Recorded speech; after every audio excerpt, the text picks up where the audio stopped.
அடுத்து நோன்பு திறக்கும் போது சில துவாக்கள் பள்ளிவாசல்ல சொல்லி தருவாங்க. அல்லாஹும்ம லக்க சும்துங்கிற ஒரு துவா சொல்லி தருவாங்க. ரஹபல் லமவுங்கிற ஒரு துவாவை சொல்லி தருவாங்க. இந்த மாதிரி துவாக்கள் ஓதுவது ஆதாரப்பூர்வமான ஹதீஸ்கள்ல கிடையாது. நாமளும் ஆரம்ப காலங்களில் ரஹபல் லமவுங்கிற அந்த துவா ஓதலாம் என்று தான் சொல்லி வந்தோம். அந்த ஹதீஸும் பலவீனமான அறிவிப்பாளர்கள் கொண்டு இருக்கிற காரணத்தினால் அதை மக்களுக்கு கடந்த பல வருடங்களாக நம்ம தெளிவுபடுத்தி இருக்கிறோம். நோன்பு துறக்கிறதுக்கு என்று ரசூல் ஸல்லல்லாஹு அலைஹி வஸல்லம் சொல்லி தந்த ஒரு துவாவும் கிடையாது.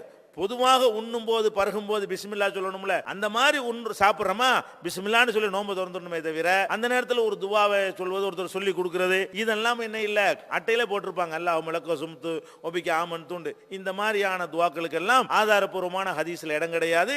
பிஸ்மில்லாஹிர் ரஹ்மானிர் ரஹீம் என்றோ பிஸ்மில்லாஹி வலா பரக்கத்தில்லான்னு சொல்லி என்ன செய்யணும், அந்த பிஸ்மில்லாஹிய மறந்துட்டு அவ்வளவு ஆகிரும் சொல்லிக்கலாம். அந்த மாதிரி சொல்லி சாதாரண உணவுக்குள்ள பிஸ்மில்லா தான் அந்த மாதிரி சொல்லிக் கொள்ளணுமே தவிர அதுக்குன்னு ஒரு துவா கிடையாது. அது போக அந்த நோன்பு துறக்கிற நேரத்தில் உட்கார்ந்து கொண்டு ஒரு 10 நிமிஷத்துக்கு முன்னாடி நோன்பு துறக்கிற நேரத்தில் கேட்கிற துவா அங்கீகரிக்கப்படும் நினைத்து கொண்டு பெரிய துவாக்கள் உட்கார்ந்து ஓதிட்டே இருப்பாங்க. அது வாய் தான் துவா ஓதுமே தவிர மனசுலாம் நோன்பு கொஞ்சம் இருக்கும். அந்த நேரத்தில் பசியில தானே இருப்பீங்க.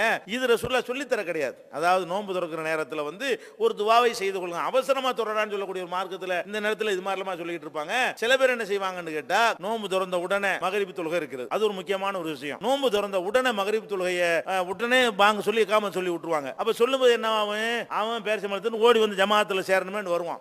அது தப்பானது. நோன்புல அப்படி செய்யக்கூடாது. நோன்புல ஒரு 10 நிமிஷம் கழிச்சு கூட மகரிப் தொழுகலாம். மகரிப் தொழுகை என்பது சூரியன் மறைந்ததில் இருந்து 80 நிமிஷம் வரைக்கும் தொழுகலாம். அதாவது உரிய நேரத்தில் அதுக்குரிய நேரம் 80 நிமிஷம் இருக்கிறது. 6 மணிக்கு சூரியன் மறைஞ்சுன்னு சொன்னா 7:20 வரைக்கும் நீங்க என்ன செய்யலாம், மகரிபை தொழுது கொள்ளலாம். அப்ப நோன்பு திறக்கிறீங்க 6 மணிக்கு நோன்பு திறந்துட்டீங்களா, 6:10க்கு ஜமாத் வைங்க. எல்லாம் சாப்பிட்டு வந்து மனசுல உட்கார்ந்துருப்பாங்களா இல்லையா, அவன் பசியோட இருக்கிறவனுக்கு போட்டு காம சொன்னவன அவன் இங்க உட்கார்ந்து எல்லாம் கஞ்சி கொட்டுறவள மனசு வச்சு உட்கார்ந்து இருக்கான். அப்ப ஈடுபாடு இல்லாம தொழுகிறாங்க. அப்ப அந்த மாதிரியான செஞ்சார்களே ஆனால் நம்ம ஜமாத்து கூட போகாம நோன்பு எல்லாம் திறந்து நல்லா கஞ்சியை குடிச்சிட்டு என்ன செய்யலாம், பசியெல்லாம் அடங்கணும்னு தொழுகைக்கு போகலாம். ஏன்னா ரசூல் ஸல்லல்லாஹு அலைஹி வஸல்லம் சொல்றாங்க, நீங்க இஷா தொழுகை, அஷாங்கிறது இரவு உணவு, இரவு உணவு வைக்கப்படுமையானால் நீங்கள் இஷாவை விட அஷாவுக்கு முக்கியத்துவம் கொடுங்க, சாப்பாட்டுக்கு ஃபர்ஸ்ட் இடம் கொடுங்கன்னு ரசூல் ஸல்லல்லாஹு அலைஹி வஸல்லம் சொல்லி இருக்கிறாங்க. அதனால மகரிப் தொழுகையை பொறுத்த வரைக்கும் எப்போதும் தொழுகிற நேரத்தை விட ஒரு 10 நிமிடம் தள்ளி தொழுதோமையானால் அது சிறந்தது.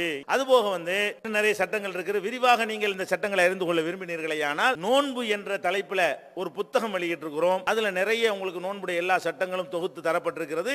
அதை பார்த்துக் கொள்ளுங்கள். இந்த சட்டங்களை எல்லாம் புரிந்து நடக்கக்கூடிய நன்மக்களாக அல்லாஹ் ரப்பல் ஆலமீன் உங்களையும் எங்களையும் ஆக்கி அருள் புரிவானாக. அஸ்ஸலாமு அலைக்கும்.